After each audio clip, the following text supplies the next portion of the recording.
大家文千万字，大家要和大家做伙来捌一日。出桥的乐团桥仔两因出名的歌曲《浪子回头》，会当讲是唱甲抓袂牢。今日要甲大家小解这一日就是子，另外一个音读做子。讲到这个子是树栽的果实，种子动物的卵，像咱讲果子、菜子、乌鱼子。另外体积较细的物件，咱嘛讲是子，像咱讲庆子、棒子。另外文音读做子，像咱讲主食。嘛有人认为讲子甲子这是腔口无共的方音差。另外，还有一个音读做字，或者是字，像咱讲鸡字，带大家做伙来小解两个词。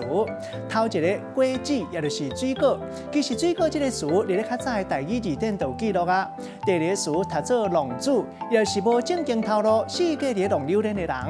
咱用一句话来记咧，甲这两个词夹做伙。